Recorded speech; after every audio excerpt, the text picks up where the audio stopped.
E é isso, e por precisão, acho que vale a pena a gente discutir uma coisa brasileira, que eu não sei se é brasileira. É brasileira, mas eu não sei se é só brasileira. Minha dúvida é se é brasileira apenas. Mas é o seguinte, a gente consegue identificar os problemas que o Brasil tem com uma certa facilidade. Tivemos um problema grande na gestão da saúde no governo Bolsonaro. Quem duvida disso? Todo mundo sabe, até bolsonaristas admitem. Alguns, né? Os 3. Mas todo mundo sabe. A gente sabe que o Brasil é um país com um problema sério no campo tributário. Ninguém discute isso, todo mundo concorda. Ninguém fala assim, não, o problema do Brasil é que é muito montanhoso. Ninguém nunca ouvi alguém falar um negócio desse. O problema do Brasil é que a gente tem água demais nos rios. Nunca ouvi falar isso. A gente ouve falar, tínhamos um previdenciário, que a gente tentou encaminhar, temos um tributário, temos um problema na estrutura do Estado, no custo do Estado, é uma economia fechada, o Brasil é burocrático, abrir uma empresa é complicado, aliás, o Congresso vai votar amanhã uma medida provisória que facilita a abertura de empresas. Você abrir empresas em certos setores no Brasil, sem risco ambiental nem nada, exige uma quantidade de papéis que é criminosa, não tem o menor sentido. Bom, todo mundo conhece, então sabemos dos problemas e a gente identifica e encaminha a solução. Temos um problema na tributária? Vamos fazer a reforma tributária. Claro, olha que bacana. Temos um problema na administração pública? Vamos fazer a reforma administrativa. Temos um problema na saúde? Vamos investigar, então façamos uma CPI. A gente até sabe o que fazer. Agora, na hora do como fazer, mas vira uma tragédia, porque é o caos. Não há unidade, não há simplificação, não há um caminho, nada, não tem jeito. E também não há um confronto de ideias claro. Por exemplo, nos Estados Unidos você tem confrontos de ideias, claro, com massas que pensam de um lado, massas do outro, e esse confronto no Congresso Nacional é um negócio muito evidente. Aqui é tudo fragmentado, tudo cheio de pontas, então não é binário nisso. A gente é binário na intolerância, a gente é binário na discussão política, onde não deveria ser, deveria simplificar as discussões mais técnicas. Nessa a gente vê os nuances. Então a gente só vê as nuances nas questões técnicas. Para quê? Para não resolver. Hoje a Rádio Bandeirantes entrevistou o presidente da Comissão Especial da Reforma Administrativa. Tinha o relator antes, agora tem um presidente, Fernando Monteiro, de Pernambuco. Eu encontrei a Thaís Freitas, a diretora da Rádio Bandeirantes, dei os parabéns por ter entrevistado, mas eu falei, o que é aquilo? Não é entrevista. O que são aquelas respostas? Como pode alguém encarregado de fazer uma reforma administrativa ser um salmão ensaboado? Ele não respondeu nada objetivamente, aquelas coisas que a gente vê na CPI. O senhor responde objetivamente. Nada ele respondeu objetivamente. O senhor não acha que o Estado brasileiro... O Pedro Campos perguntou, que nota o senhor dá para o Estado brasileiro? Deu 7. Porra, se o Estado brasileiro merece nota 7, que nota você vai dar para o Estado sueco? 200? Né? Olha o nível das escolas brasileiras, o nível da educação, o desempenho no PISA, na saúde, como é que a gente tá? Nota 7. Qual é? Papinho. Bom, e ficou claro, ele diz, vamos ouvir todos os setores. Todas as categorias serão ouvidas na comissão especial. Bom, eu fui contando mentalmente. Junho, julho, todas as categorias, agosto, setembro, não vai sair nunca. Reforma administrativa não vai sair nunca. Bom, mas digamos que saia. Hoje a gente gasta 13% do PIB brasileiro pagando folha de funcionário, sem incluir judiciário e legislativo. Só do poder executivo nas esferas todas. É mais do que gastam países como a Suécia. Porra. Aí você fala, mas a gente tem mais funcionário do que a Suécia? Não, a gente tem menos. Bom, peraí. Se a gente, por 100 mil habitantes, tem menos funcionários do que a Suécia e gasta por PIB mais do que a Suécia, tem uma distorção. Há uma concentração de renda, e há uma belíssima concentração de renda aí, falando do Poder Judiciário, por exemplo, 70% dos juízes ganham acima do teto. A gente pode discordar em torno do teto, se é bom, se é ruim, se é alto, se é baixo, se 39 mil reais é o suficiente ou não é o suficiente. Podemos decidir que o Brasil vai ter que pagar 100 mil reais para um juiz? Pouco importa, mas isso precisa estar combinado. Não pode combinar que é 39 o teto e tem cara que ganha 100. Você fala, mas o que é isso? Não, essa é vantagem individual. Então a reforma administrativa, ela promete ser aquilo que, infelizmente, a gente está vendo acontecer no Brasil em todas as áreas, todas as vezes que a gente enfrenta um problema. A gente é bom de choque econômico, a gente é bom. A gente é bom de quebrar contrato, né? Porque quando fez o congelamento de renda, né? Congelamento dos preços, congelamento de salário, a gente quebrou contrato. Aí a gente é bom de fazer. Agora, na hora de resolver os problemas, não é. Basta ver, olha só essa CPI como está sendo. Está sendo uma piada. Ontem levaram o número 2 do Ministério da Saúde. Foi uma cena ridícula. Decidiram, ao final, convocar aquela Franciele, porque ela... Franciele Fanacinato, funcionária do Ministério da Saúde, responsável por alguma coisa ligada à bula da AstraZeneca, e disseram que ela foi responsável por decidir alguma coisa, enfim. Mas não estavam discutindo ação e omissão no combate à pandemia? Quer dizer, vamos agora discutir também a moça que era responsável pela AstraZeneca. Aí vão chamar o camarada do Tribunal de Contas da União, que ajudou o Bolsonaro a fazer aquela fake news, dizendo que metade das mortes provocadas pela Covid, na verdade, não são da Covid. Tá bom, por que vão chamar o cara do TCU? O que isso tem a ver com ação e omissão no combate à pandemia? Nada! Tem a ver com a vontade de fazer guerra política. Aí quando vai para a reforma administrativa, o que a gente está vendo é uma preocupação em preservar a máquina e o lado de fora que se dane. O lado de fora somos todos nós, a gente que paga 33% de carga tributária, a gente que se dane.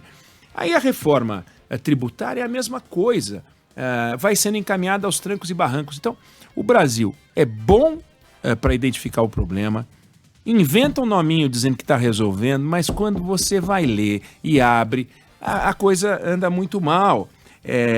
Se você for olhar, bom, ontem foi instalada, né, a comissão especial da reforma, da reforma administrativa. Então a gente vai conseguir, vai acompanhar um pouco mais isso, que é uma coisa interessante, mas o que a gente não vê sendo discutido no Brasil são os problemas que o mundo inteiro discute, que o Zé Roberto Mendonça de Barros toda semana chama atenção, o Ricardo Gallo toda semana chama atenção, que é um negócio chamado produtividade. Quer dizer, a gente mede a produtividade do servidor? Não, então a professora de história do seu filho é uma boa professora de história na escola privada? Se ela não for, a chance dela perder emprego existe. Não estou dizendo que perde, não. Mas a chance dela perder emprego existe. Se for na escola pública, a chance dela perder emprego é zero. É zero. Só se ela se desentender com a diretora, vai ser transferida, sei lá o que acontece, mas não perde emprego. Por quê? Porque não se mede a produtividade. Não existe isso. O servidor que atende você numa repartição não tem nota. Você não sabe se foi bom, se foi ruim, não tem aplicativo para medir, não tem nada. Isso vale na prefeitura, isso vale no governo estadual, isso vale no governo federal. Deveria ter um sistema de avaliação. Isso está na reforma administrativa, falar num sistema de avaliação, mas veio assim, lei complementar definirá. Quando você coloca aqui uma lei complementar definirá, você pode escrever o que você quiser. Faremos uma avaliação rigorosa a cada 3 anos. Lei complementar definirá. E diz assim, o caput, ou seja lá, a afirmação de que será a cada 3 anos, vale desde que o servidor esteja há mais de 12 anos no emprego. Pronto, aí já não é. O primeiro é no 12º ano, aí ele entra com uma liminar dizendo que é 12 mais 3. Então é no 15º ano. E aí, posto que já foi uma vez 15, como é que pode ser a cada 3? Tem que ser a cada 15. E aí ele entra na justiça e ganha, porque também o juiz não é avaliado. Vem cá, você pede um habeas corpus, o cara senta e fica anos com habeas corpus. O Supremo Tribunal Federal, o zero e vezeiro desse recurso, quando querem põem em pauta, quando não querem seguram. E vão segurando, seguram com base liminar e vai indo. Não vamos medir a qualidade do trabalho dos juízes? Nunca. Isso, a tristeza de ver as coisas serem encaminhadas desse jeito é muito grande. Por isso que eu quero comparar uma CPI com uma reforma administrativa, com uma reforma tributária, que é, você entrega a eles a responsabilidade de fazer direito a alguma coisa e não vai sair uma boa CPI, não está saindo uma boa CPI. A reforma administrativa, a julgar pela entrevista oportuna, feita pela Thaís e pelo Pedro Campos na Rádio Bandeirantes hoje, não vai sair também. Vai sair uma coisa bem mal ajambrada. E assim a reforma tributária. E o país vai enrolando, os políticos vão dizendo, fizemos a reforma A, a reforma B, a reforma C, o presidente da República vai dizer, fizemos a reforma, como é PEC, ele é promulgado, ele não tem que assinar, mas vai dizer, na minha gestão, encaminhamos a reforma A, a reforma B, e não vai sair nada. Então a gente vai acompanhar a partir de agora mais esse assunto palpitante. Prometo que se puder falar pouco de reforma administrativa, vamos falar, mas é para deixar claro assim, a sua vida depende disso. Porque se você paga 1/3 da sua renda anual para o Estado, é por causa disso, por causa dessas bobagens, dessas reformas administrativas que você não quer falar, não quer ouvir, não é chato, mas leva o seu dinheiro e fica tudo em salário, fica tudo em vantagens pessoais, não sobra dinheiro para investimento, cadê o dinheiro da escola, cadê o dinheiro do hospital? Não tem, da ponte, não tem. Ontem nós vimos no Jornal da Band uma ponte que caiu. Não tem dinheiro para nada, não tem dinheiro para fazer coisa alguma. Então o Estado brasileiro está quebrado e os gatos gordos ganhando cada vez mais dinheiro. Está um troço torto. Então vamos ter que monitorar. Tem assuntos que são interessantes, assuntos que são importantes. Esse é importante. Se a gente puder achar coisas interessantes desse assunto importante, nós vamos achar, mas tem que abordar. Não tem muito o que fazer. É isso aí. Eu tô tão impressionado com essa nota 7 como um aluno ruim que tira a nota 7 ali de surpresa e fica assim, mereci. Outro dia eu entrevistei o ministro Augusto Nardes do TCU, ele lidera um trabalho de governança dentro do Tribunal de Contas da União, e as palavras dele foram, terra arrasada que eu encontrei em governança no Brasil. Não se tinha comunicação entre poderes, não havia nenhum tipo de trabalho com esse tipo de interesse. Como 2, 3 anos depois o Brasil tem nota 7 nesse tipo de quesito, eu acho surpreendente. É inacreditável. E vou te falar, você vai encontrar briga política, por exemplo, na gestão da pandemia, em todos os países do mundo, até na Alemanha. A Angela Merkel cortou um dobrado com os governantes locais. Não é assim, porque todos eles têm o desafio, quem senta mais perto da comunidade sente mais a pressão. O prefeito sente muito mais a pressão do comerciante do que o presidente lá em cima. E o contrário também é verdadeiro, o presidente lá em cima fica muito mais assim, não é a vida pertinho da minha cidade, agora começa a morrer gente, é no gabinete do prefeito. Então, o prefeito, ao mesmo tempo que quer abrir, ele é o primeiro a querer fechar, como a gente viu os prefeitos tomando medidas. Só que existe uma concertação, existe uma reunião em que todas as autoridades se reúnem, é um gabinete de crise, mas não é o gabinete de crise federal, o gabinete de crise estadual, o gabinete de crise municipal, só no Brasil. O Brasil deve ter 5 mil gabinetes de crise. Você já viu? Você quer uma crise maior do que você ter 5 mil gabinetes de crise? Toda cidade deve ter um gabinete de crise hoje, que seja informal ou um pouco mais organizada, como nas cidades maiores. E todos os estados têm um gabinete de crise por causa da pandemia e o governo federal tem um gabinete de crise. O governo federal criou um primeiro gabinete de crise, que era comandado pelo general Braga. Depois ele fez um segundo gabinete que era intergaláctico, né? Tinha Senado, Câmara, Supremo, Diabo. Ou seja, só o governo federal fez 2 gabinetes de crise. Como é que nós vamos conseguir comandar um vírus? Porque um vírus ele tem variantes, mas não são outros vírus, é tudo coronavírus. Ataca no mesmo lugar, não é que um dá uma encravada, né? Esse aqui dá uma encravada. Esse aqui, né? Não, todos eles atacam do mesmo jeito, são variações de um vírus. Mas os gabinetes de crise pulverizados com o vírus concentrado. Não dá, não tem como, né? Não dá para você fazer isso. A Alemanha perdeu a guerra, Napoleão perdeu a guerra, a hora que começou a combater de forma dividida, quebrou a cara. Você tem que combater de forma unida, e o Brasil pulverizou. Então a gente não consegue fazer reforma administrativa porque é pulverizado. Tem coisa municipal, tem coisa estadual, não é? Cada um faz a sua. Não consegue fazer a tributária, não consegue combater o coronavírus. É tudo a mesma coisa. Nota 7... é um absurdo, né, Pablo? É absurdo, nota 7. Não dá para dar 0. A gente tá vendo o SUS. O SUS pode merecer uma nota baixa no desempenho, mas no empenho, isso também tem que contar pontos, né? Porque se imagina o Brasil sem o SUS. Mas o Estado não é só o SUS, tem um monte de coisa. O SUS é muito importante, tem um peso grande. Infelizmente, nota 7 é coisa de quem quer fazer uma média sem vergonha, né? Então, mas só corroborando o que você está falando, Eneg, em relação a essa falta de praticidade que a gente... Porque eu acho que tudo isso decorre da falta de praticidade do olhar do dia a dia das coisas. Por exemplo, faz um tempo atrás, o Ricardo Paz de Barros fez um estudo pelo Instituto Ayrton Senna, foi um estudo especial que ele fez, ele não está no Instituto, mas fez um estudo para falar sobre investimento em educação. E tudo que decorreu de uma pesquisa que era séria, que era de campo, vinha até, de certa forma, no contrassenso do senso comum. Todo mundo acha assim, a gente só tem que ampliar a escola, botar aluno. E ele dizia, não é bem assim. O movimento do Brasil não está indo nesse sentido. Talvez a gente não tenha que ampliar mais escolas, contratar mais professores. A gente vai ter que escolher algumas prioridades. Vinha na contramão disso. Mas isso só aconteceu porque ele foi a campo. Ele mediu resultados de políticas públicas. A gente não mede resultados de política pública. Você inventa uma gestão, inventa uma política pública, a seguinte muda e não mediu a anterior. E a gente não sabia se tinha efeito.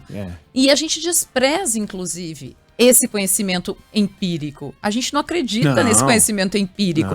Aí, o presidente da comissão da reforma tributária fala do campo de vista, num campo abstrato, teórico, que não vai funcionar, né? Um tempo atrás eu entrevistei o Gilson Machado, que ele era... Sabe quem é o Gilson Machado? Sim. Então, ele era presidente da Embratur. Muita gente não deve saber, hoje ele é ministro do Turismo. Eu fui entrevistar ele para uma série especial sobre socorro ao turismo. Eu não consegui usar um trecho da entrevista. Porque quando eu perguntei, o que vocês vão fazer para socorrer esse setor? Não tinha resposta. A resposta vinha no campo de vista de retórica. Não, porque o mundo tem inveja do Brasil. Que o Brasil vai ser uma grande potência. Por isso que o mundo fala que a gente está sendo líder de mortos. Eu disse, tá, mas e o turismo? Não, mas aí o turismo, veja bem, ele é assim, ele é... Não tinha. Ele foi promovido, virou ministro do turismo. Seu Embratur foi ministro do turismo. Então, assim, não tem um olhar pro empírico. E a terra do precisamos, né? Precisamos investir para construir, vamos estaremos ouvir todas as categorias. Como que você vai ouvir todas? Então não vai fazer mais nada, então. E isso que você falou é tão grave, porque com isso você não mata o senso comum, que é assim, tem um problema de educação, o que a gente faz? Põe dinheiro. Não é isso. Não é isso. Se você botar dinheiro num projeto ruim, ele vai ser um projeto ruim, mais caro. O projeto de educação brasileira precisa ser revisto. A escola não é atraente, os alunos não aprendem porque é chato. Não é porque eles são burros, é porque é chato. É chato, é desagradável. Claro que tem que ter uma aplicação, mas não pode ter só cobrança. Tem que ser gostoso ter aula de geografia. Tem que ser legal aprender história. Você tem que estimular as crianças a entenderem matemática. Matemática é gostoso. Eu gosto de matemática. Eu cheguei a dar aula de matemática. Eu adoro matemática. Agora, eu dei sorte com alguns professores que me permitiram ver em certas disciplinas uma coisa gostosa.